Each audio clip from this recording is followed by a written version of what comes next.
What's up, guys? This is the Building Small Business Podcast. We've been away for a little while, so it should be fun. I'm glad to get back, though. We apologize. We've since actually filmed and recorded one, but Shay just let me know today that that data might be gone. It got stolen. Yeah. Or I may have deleted it. It's one or the other. It's all right. But we're not here to talk about us today. We're here to talk about Tod Lanter and Lanter Enterprises. Concepts. I fucked that up. It's okay. It doesn't matter. Started back over. No, we're good. We're good. It doesn't matter. How you doing, man? As long as you can say that naughty word. Lanter Concepts. We can't say naughty words. I can mark it explicit. It's got the explicit tag on everything that we've done because we can't control ourselves. You? No way. Did you knit that cardigan, by the way? Yes. No, I wish I did. No, he texted me pictures while he was knitting. I believe it. I'm glad you all are giving me shit about it. My late grandmother made this, so I hope you guys feel good about it. I'm not giving you shit about the cardigan. I'm giving you shit about the fact that I think you sat there with your legs crossed next to your cat. Dang it. And knitted it together. Well, my joke blew up. This is from Target, and it's not knitted by my late grandmother. Well, now you're just an asshole. Yeah. Awesome. So tell us a little bit about what you do, man. That's a good question. I'm still trying to figure it out. Yeah. All jokes aside, when Matt and I met for coffee to talk about this, I was like, I mean, I'm more than happy to come on, but I don't really know why you'd want to talk to me because I don't have a business plan that I've followed the way that I thought it would look, and maybe that's more common than not. I think it's pretty common in now. this day and age. Yeah. So welcome to the Building Small Business Podcast. Exactly. So Lanter Concepts is a company I share with my father. That's essentially morphed into a consulting business. So consultant is probably the simplest way to do it, but I do the ESPN radio show for Kentucky basketball. I have a podcast of my own called Seat 14 that's also basketball related. No free shout outs. I'm sorry paid about for that. Paid for that plug. Yeah, sorry. But my business is kind of I don't want to say built around that, but it's just kind of all become one. I got out of school. I have 3 business degrees, marketing, management, and consulting. I wanted to stay broad in the degree field just because of the way the world is going now. Yeah. At the time I got to Kentucky, I wanted to be. I had a passion for architecture, which I'm sure you can appreciate. And there was just no. I was like, I want to do architecture. They're like, you need 80 hours outside of the classroom, like to be able to work to do architecture, and you're playing basketball, and that's not going to happen. And I was like, all right, well, I guess somebody should tell me what I'm going to do with my life then, because that was something I was passionate about. And I ended up just doing general business because, again, we're in an era now where nobody has the same job for 40 or 50 years like our parents or our grandparents did. Everybody just kind of moves and morphs with the times. And I wanted to have a general understanding of the way that business worked. And one thing I learned in business school is they teach you a little bit about a profit and loss statement. They pretty much teach you how to balance a checkbook, how to do a resume. And I've used very, very little of that in the real world, actually, hands-on doing things. And, it's different than you expect. And so, failure and falling on my face and sleepless nights of worrying if I'm going to get the bills paid. And I remember one day with an ex-girlfriend sitting on the carpet in my family room not that long ago, actually. I mean, 4 or 5 years ago, with the power off in January because I didn't pay the bill in time.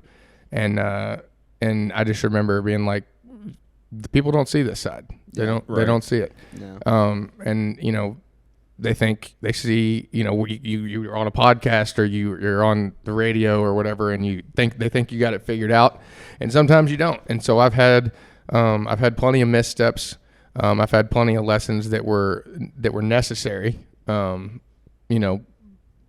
prayers at the time, but it's led me to this and something that I'm good at. Yeah. So to answer the question, consulting basically, because I've done the sales gig, I did the financial consulting before we gig. get there, you've gone through college. You've learned that you're really not going to be able to use the things that they've taught you in business school. Mm-hmm. And then what? So you graduate. Well, and you're like, I don't want to say find something to do. Yeah, I don't want to say I couldn't use it. I just mean like it's not that practical. I didn't come out with. I didn't like graduate with a business plan that I'm like, okay, time to go execute. And to be fair, you think it's because like you didn't like specialize in one single thing? Partially, and because I didn't know what I wanted to do. Yeah. I knew that I wanted it to have to do with sports. Part of my decision in coming back to Kentucky was to develop the relationships in something that I'm passionate about, which is basketball. And I wanted to kind of figure out how to work in that. I had no desire to be a coach. I didn't necessarily want to be an agent.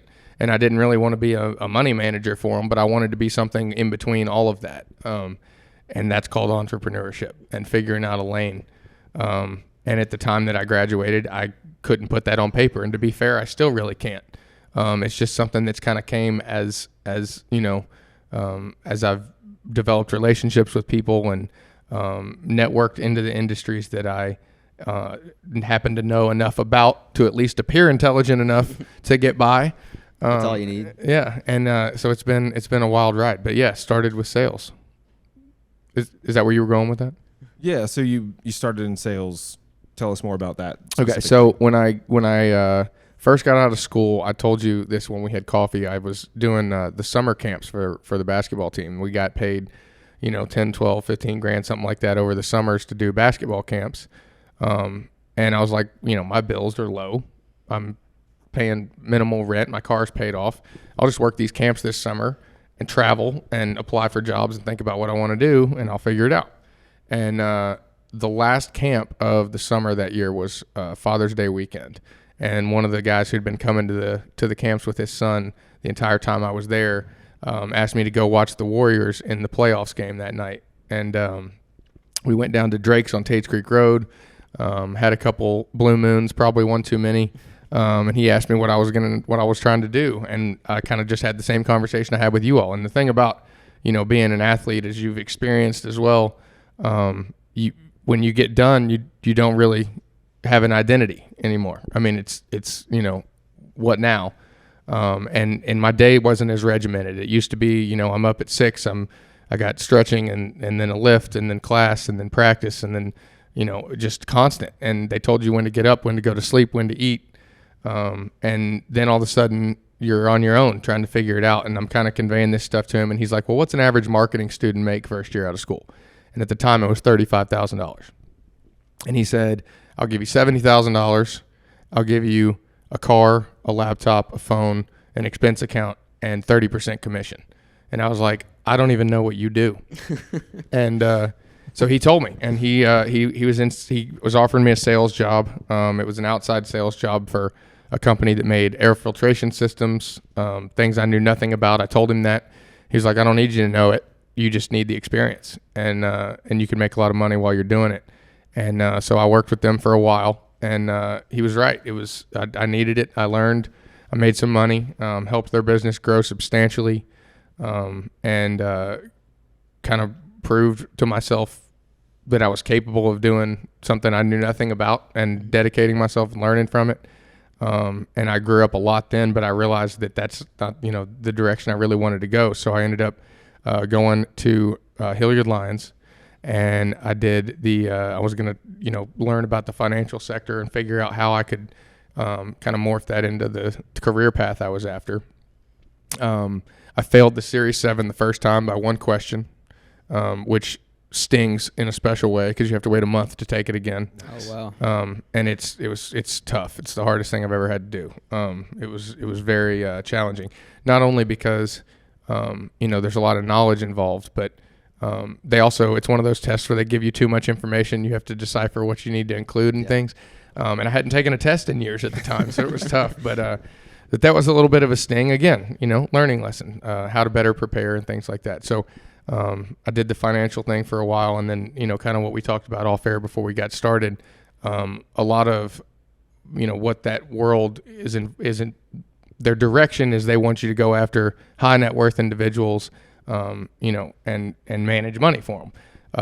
A lot of the high net worth individuals that I have personal relationships with, especially at the time, were 20-year-old basketball players that had $200 million in the bank and didn't know what to do with it. They don't really get excited. It's not sexy to talk about, water tower stocks in the Midwest. They want, access to things, whether it's something exclusive deals, whether it's, cars or whatever. And those aren't really things that as a financial advisor you touch they have a manager for that. And I didn't want to be that either.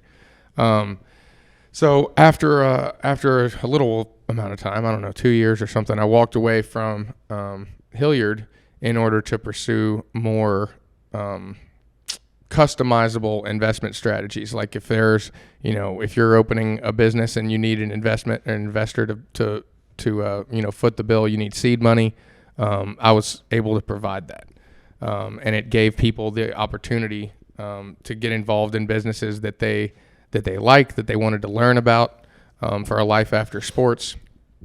But it also allowed me to, put businesses together and kind of provide that missing puzzle piece for a lot of people. And then during that time, I've learned, a ton about everything. I mean, just all different types of people's business. You yourself, doing what you've done here. And that's really where I started to learn my passion, is just helping people and connecting the dots and networking and treating people right. And it's kind of created a unique corner of a market that I didn't even know existed for myself, that I could have never laid out. And the more networking and contacts that I've created, the better that's helped my career as far as broadcasting with the ESPN radio opportunity, and then getting the podcast that they asked me to do as well. And then now I've got some TV deals coming. And it's just, it's been a weird way of getting here. So like you said, it took you a while to get here, but it sounds like every step along the way taught you like a new skill to make your life a lot easier now. What would you say is like the most important skill you learned from all these different jobs you've had to now basically yourself as your business? Communication. Okay. I've always been fairly comfortable talking to people, but it doesn't matter how much you know and how much, how well versed you are in any industry if you can't communicate that to people. And so I think that communication skills and, interpersonal skills and things, as seemingly unimportant as that might seem at the time, that you're, developing those things. And a lot of it's come from the camaraderie of sports and things like that. But getting comfortable just talking to people, learning about people, caring about what their passions are, what they're into, what their goals are, and taking notice of those things and keeping those in mind as I've worked with them. I'd say that's honestly the most important. Anybody can tell you, there's people out there with 100 times more experience than me, 100 times more knowledge than me. There's people that have, MBAs from big schools that can give you better advice than I can as far as how to run a business. But the people trust me and like me, and I'm honest, and I'm not going to overpromise. And I'm sorry, I'm not going to overpromise. I'm going to underpromise and overdeliver. And it's just, I think communication is just what it's all about. We're not going to be 100% right every time. Again, there's going to be missteps. Sometimes that can be a good thing. As long as you're, working with people that you trust and can trust you, and you try to do right by everybody and treat people right. That's it. I agree. Hell yeah. So I guess to kind of go back to, you were doing some advising and you were getting into that world, and then you realized that maybe that's not what you wanted to do at the time or for a living period or whatever. So you transitioned from that to what? That's kind of when the consulting thing happened. So that's when the individual investments started to kind of come down the pipeline. One of those was the bourbon industry. Nice. Which I think is what you're getting at, right? Yeah.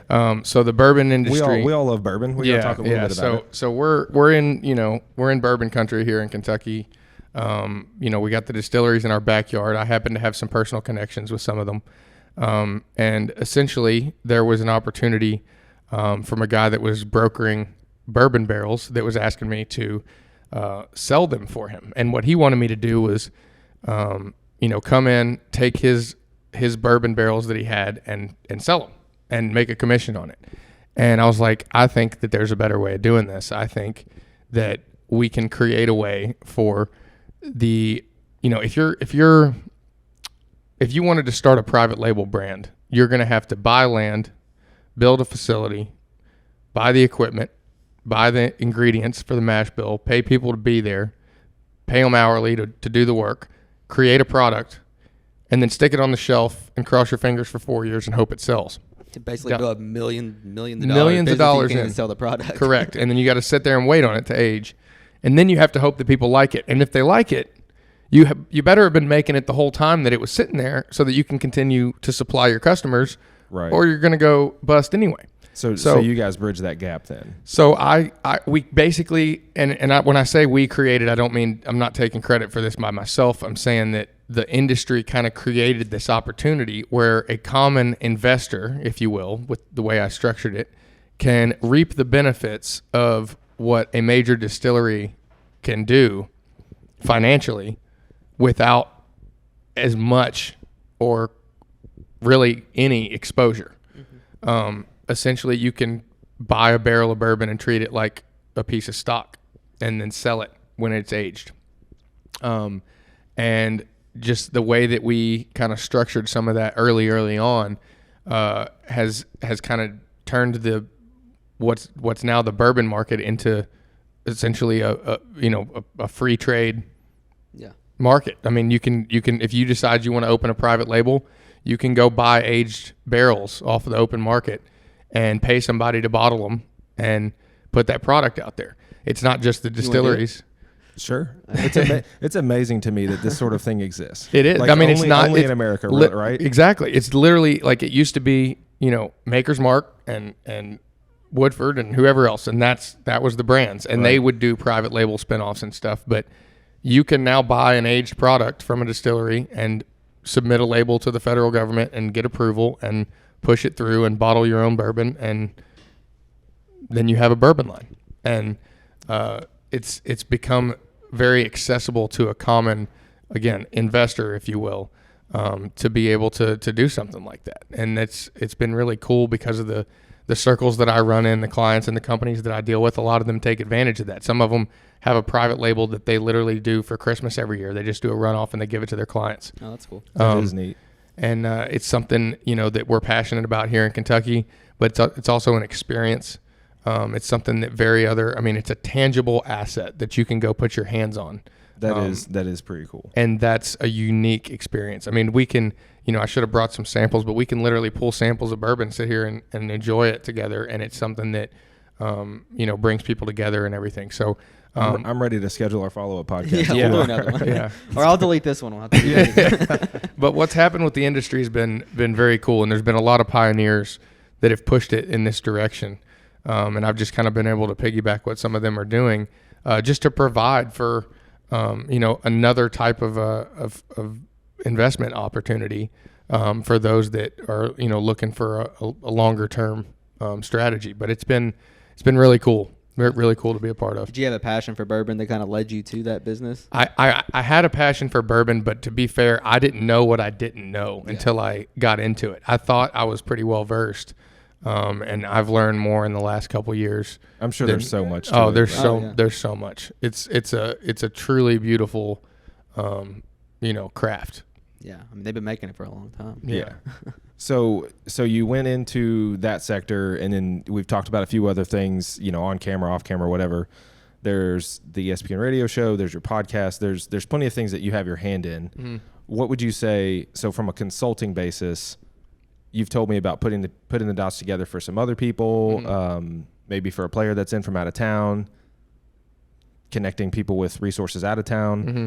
connecting people with production things in town for commercials. There's all sorts of things that we kind of talked about to get down to the nitty gritty of what it is you do. Yeah. So from a consulting perspective, that means a lot of things now. Some of it is providing an opportunity for you to have, an investment. There's investment opportunities, obviously, with the bourbon. There's others with I've got people bringing me projects all the time saying, hey, we got, this coal line that we need to drill. Do you have anybody you can put on this for? And then we just go and contract that out. There's been, people that have clothing lines that need a manufacturer to produce a product, especially through COVID. I've been dealing with that a lot. So I have manufacturers for clothing companies that I work with. You mentioned Cuts. I worked with Cuts. Yeah. I've got, I didn't work for Cuts to provide their manufacturing. I should clarify that. Don't get on me for that one. But is there a discount code out there? Yeah, there is. There is. Plug your code. There is. But they're you're not going to like the discount code though, because it's my podcast. No, hit it. Tell the people about it. We talked about it. Seat 14.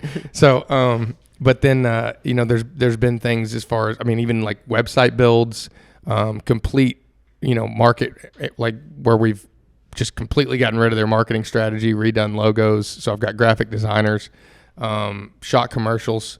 I've got a production team that's two of the best camera guys I know, and some phenomenal audio people to work with them, and shot commercials, got the deals done with some of the TV companies and to get the commercial out there. I've put, billboards up for companies, radio ads, pretty much anything. It's anything marketing related for sure. But then a lot of on the back end stuff I've handled. I've gone in, on a retainer basis and looked at a profit and loss statement. The one time that I actually have to use that kind of stuff, they don't look like they did in the textbook stuff. Yeah, probably no not. kidding. They're never that clean. Yeah. So looked at, basically looked at a P&L and, found some opportunity for cutbacks and for, scaling up on some of the, SKUs people are looking at. Even, everything. I've done pretty much all of it. And the reason that it works here in Lexington is a lot of those companies don't have an accounting firm. A lot of the smaller ones that I work with, they don't have an accounting firm. They don't have a marketing team. They don't even have, some of them don't even have CFOs or anything. It's hard for you to, this is coming from a business owners Mm-hmm. ourselves. Like, it's hard to be good at your job and service your clients and provide that, whatever it is that you sell, and focus on marketing and focus on being all these other things. It is. Well, nobody teaches this shit half the time. Like, you're figuring it out as you go. Yeah. And so the reason it's kind of morphed into what it has for me is because, like, let's say, you're like, okay, well, hey, I'm opening up my firm. I need some help. Do you have a graphic designer that can help me with the logo? And I do. I have those arms of my business. Now they're contracted through me. So I'll go get them to design a logo. They'll do a good job. You'll be like, I really liked that. We're thinking about doing a commercial. I'll shoot the commercial. I'll provide the actors. I'll provide, if now with the NIL changes, I can provide a player. It can be a current athlete, a pro athlete. I can plug them in, right. Have them advertise for your business, endorse your business. We do the production side, shoot it, deliver it. It goes great. You're like, okay, well, now we got to get it on TV. All right. I'll handle the contract. I'll get that done. I have attorneys that have drafted that stuff up thousands of times. I have the relationship with the people that are going to get it on screen for you. We'll do a radio, we'll do a billboard, and it's just kind of it goes that way. So does somebody? Go ahead. I had something floating around in my head earlier from something you said. It's a big head. Yeah. A lot of shit floating around in there. So if there was a way that you could describe we usually ask this question in a different way. Advertising or networking, what would you call your strategy there? Because I feel like it's different from others. Networking. Yeah. Because it's not like the people that I use, a lot of the companies that I use and work with, they don't work for me. I'm not writing them a check like a payroll check. We're putting we'll go to, a business. We'll be like, all right, well, what's your budget for this? Let's figure out how to make this work. And then I'll just kind of call up the people that I work with, and I'm like, hey, we need to make this happen. You think we can make this happen? And we just, we figure out a way to do what's best for the business and for everybody to win. So it's never really the same twice. I have those assets. They all own their own business, and they kind of work the same way. So if it's a website designer, for instance, they're able to. I'll say, hey, this business needs to do this. It's a little bit different from the way we did this company, and they'll make that work. They're entrepreneurs too. Yeah. And that's what's been kind of cool. So my network is other people like me and you that are just trying to accomplish a common goal. And most everybody's attitude is, rising tide lifts all boats. If your business looks good and your advertisement's out there and your logo's impressive, then the person that we use to create that looks great and they get more business from it. And when people compliment you on your logo, what are you going to say? You got it from so. They did this for me. And it's a lot of that working with good people that are passionate about what they do. That's kind of just created this little niche. Well, what's cool is like a lot of people think when you mention all those, you probably mentioned 20 different kinds of businesses throughout all that. They think that if you do that line of work, you need to be an expert in that general scope of business. But you're not doing that. You're meeting people that have a goal, and then your business is helping those people accomplish their goal. Yeah, well, but I don't have the expertise, but I have no problem saying I don't have the expertise. But I know someone who does. Like if I don't know enough about it to help you, then I'm going to find the person that I know I have that does know that. And I'm the worst with technology. I'm not good. I know how to use my phone. I know how to use my computer. I know how to turn a camera on. But when my podcast started, I called Barstool, somebody I knew at Barstool, and I was like, hey, I need to know everything that I need to know. I don't know what to ask you. You tell me what I need to know. Right. And so I'm just going to go to the person, somebody that I've developed a relationship with that is an expert in the solution that we need, and then we'll figure out a way to work together. Well, that falls back to when you said like your biggest skill you learned from coming up to this point was communication, and you're still using that every day too. Yeah, I mean, the reason I think that's the most important, and I said it already, is I can't convey to you if I'm if I bring, here I am, can't even talk right now, and we're talking about communication, but if I need to convey a point to you, or you need to be able to understand the expertise that someone is offering you, then you have to be able to communicate.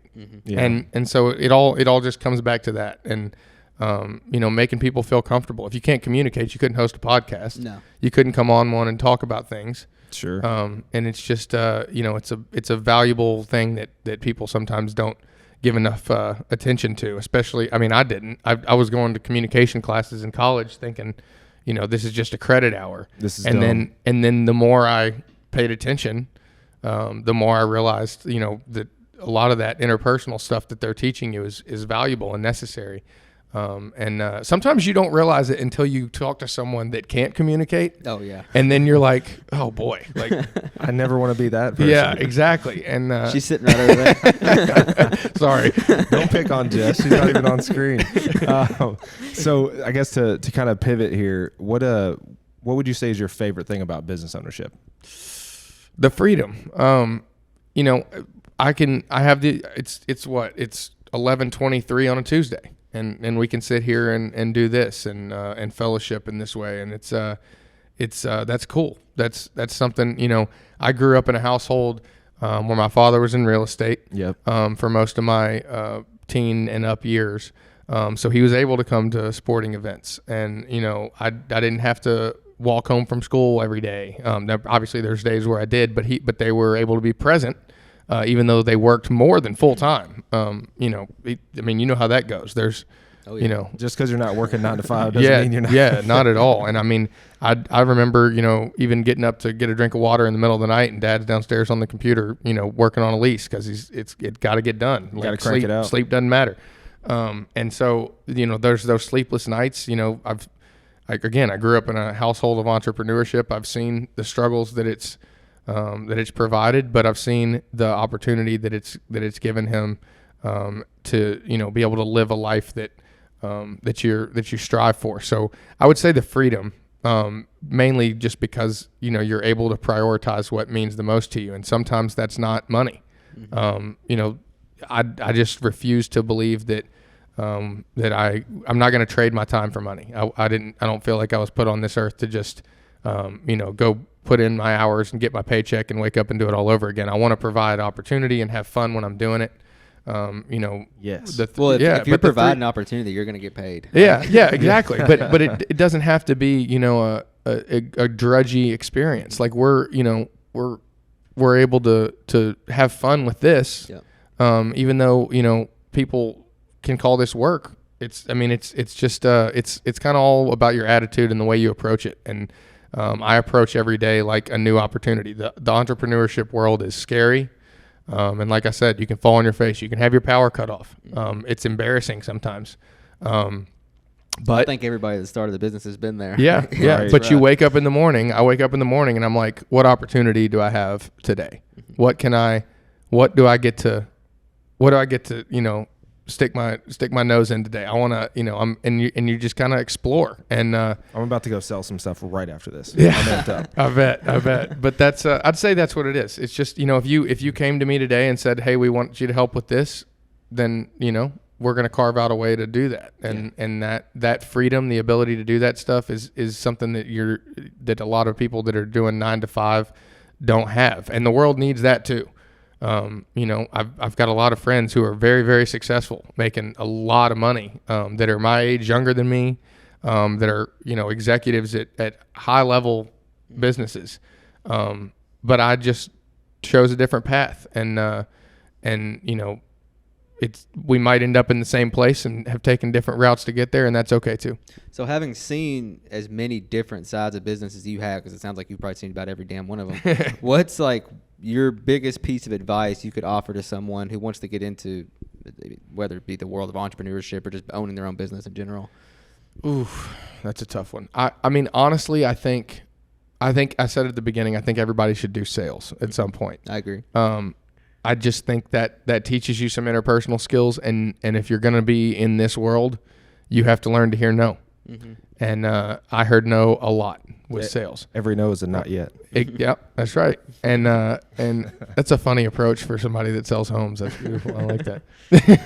You don't like this house?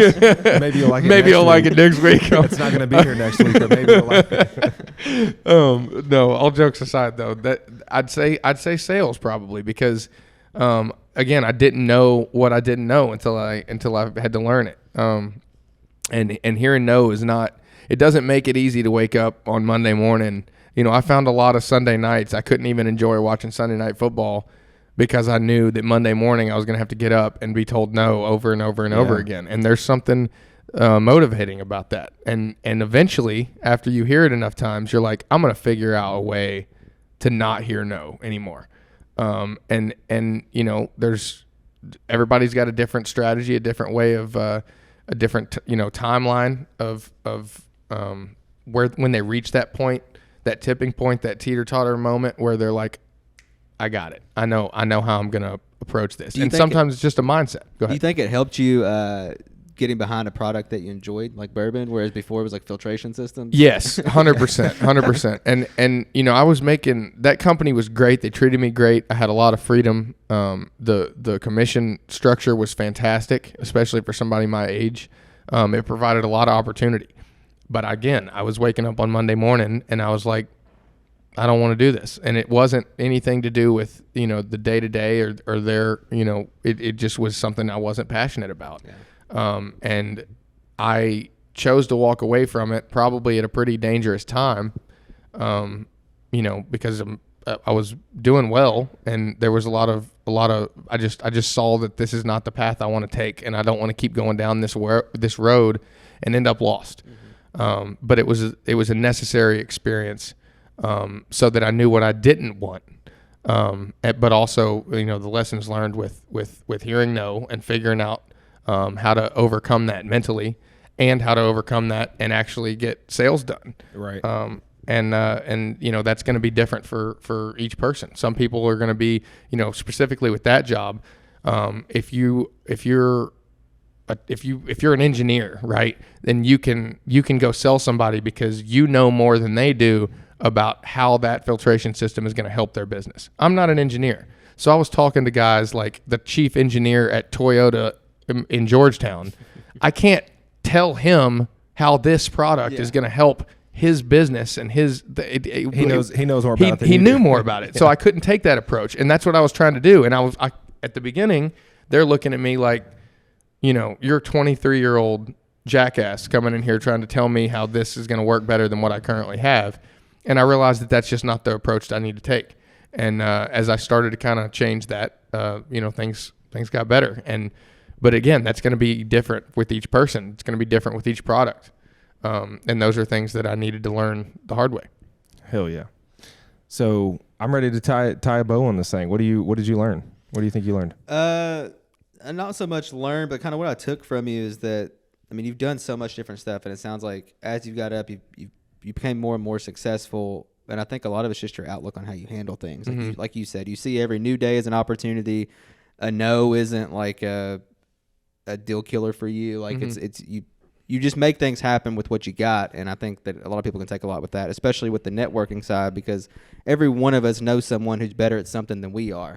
And every one of us is going to talk to people throughout a day where they need something that you can pair people with. And you provide value to people, so people respect you, and that's how you make your money in the end. Yeah, so. It's just been, again, it's not a path I would have drawn up. It's not the way I would have written the business plan, but I might have a different answer for the best advice. Soak up every bit of knowledge that you can from everybody you talk to, because their experiences are going to be different than yours. Even if we share the same experience, my perspective is going to be different than yours. Right. I think paying attention to people when they have different perspectives. Exactly. It means even if like you don't agree with it, still try to figure out, well, why did they get to that level? Exactly. Yeah. And seeing, understanding that and taking the time to care about that, is you grow that way. And it's been something that I've learned, especially later in my 20s. I was pretty selfish when I was younger, like many of us were, and didn't take the time to soak that knowledge up and thought, that I'd figure it out. And, you don't realize that a lot of these people that are in a similar position like us are here to help because they've stepped on a lot of landmines. Yeah. Use their failures as your learning tool. And just taking the time to, fellowship with people, like go get coffee and just what are you struggling with? Maybe I can help. How did you maneuver these waters? And that has helped me a lot. I think if I had to say what I learned, mine was going to be a 2-part answer. So Shay took my first one and explained it really well, but it was going to be that, and then communication. So there's so many different businesses that you can be in, and then the one that you're in, it's paramount. It's one of the main things you can do is be a great communicator. Same with us, same with our business, same with your photography business. But basically, the better you can be at that, and that's you could take that home, communicate with the people in your household, communicate with your friends, your family, like whatever it is. But especially for business, like. Be an excellent communicator. Be the best one you know. That communication in the home thing is something I'm still working on. Yeah. I'm still pretty opinionated. You'll get there. It comes to that. So I guess it's time to move on to our 6 burning questions. I don't know if you had time to prepare. Are you ready for this? I literally glanced over them in the car in traffic on the way here, but I'll pull them up so I can look at this it. This should be fun. Oh boy. Okay. What is one thing when starting your business that you would change or do differently? So this is maybe not as easy for you to answer, but basically, is there any path that you would have not taken, or you? I think I would. I think I would have respected the hustle a little better from the beginning. I just didn't do a very good job of. This isn't an excuse. I don't even know how to word this, but I was a little more entitled than I am comfortable admitting. Coming off of a successful athletic career, and what that could do to pivot me into the business world. And I didn't necessarily respect what it was actually going to take. And if I could go back and do that part over, I think that I would have been able to parlay, the experiences that I had coming out of college into the business world a lot more successfully. But I didn't know, again, I didn't know what I didn't know. Yeah. And it took me a while to realize that, even though you might hit a home run today, you got to go back out and play the game again tomorrow, and you're going to get struck out a couple times in a row. And so I've spent a lot of my professional career swinging for the fences and getting struck out at the plate, and that's okay too. But that's hearing a no. So figuring out, what's coming down the pipe the next time and how to approach it is going to be ever changing. What is your favorite hobby? I still like playing ball. It clears my head. Even if it's just going in the gym and shooting. Pretty ridiculous answer, but that's the truth. What years were you on the basketball team? 2012 to 2015. Yeah. But regardless of, the on-court success that's just always been since I was young. I mean, when I played football with you for a little bit, not well. I played baseball and everything, and you know, I think those things shaped the way that I think a lot as well.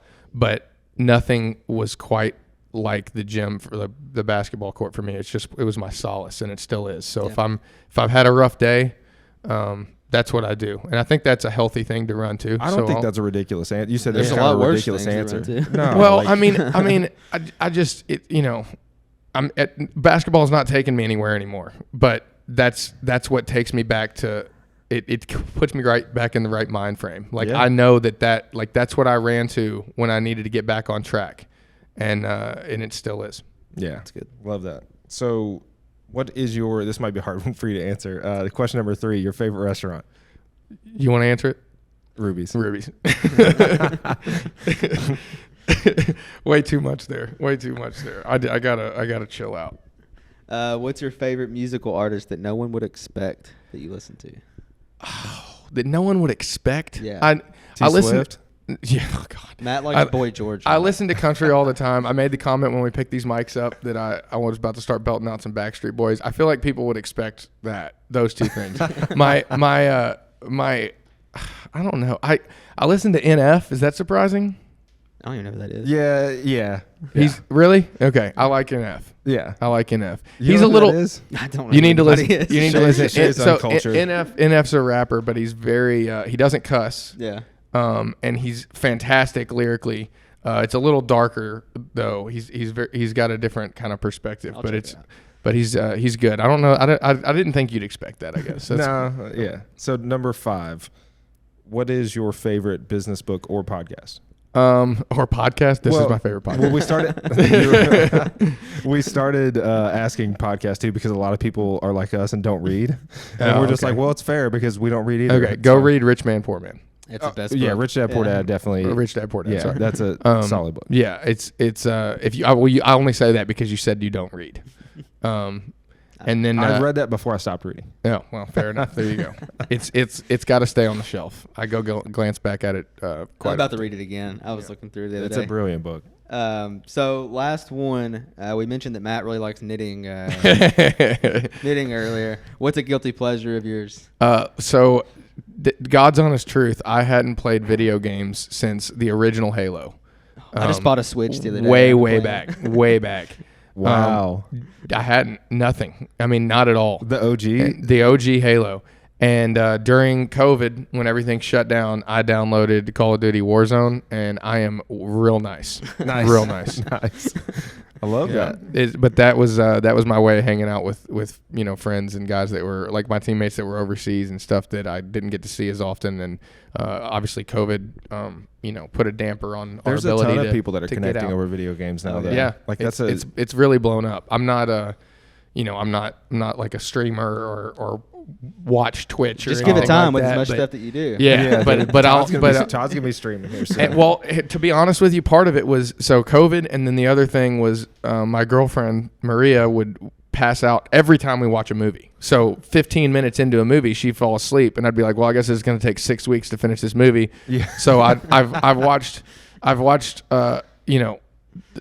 15 minutes of a movie and can't finish it without getting in trouble from her. Yeah. So I'd started playing Warzone, and Hell then yeah. we'd watch the next 15 minutes the next night, and That's then I'd awesome. play Warzone, and now I think we're on our 3rd movie. We've been together 2 years, so Yeah. That's good.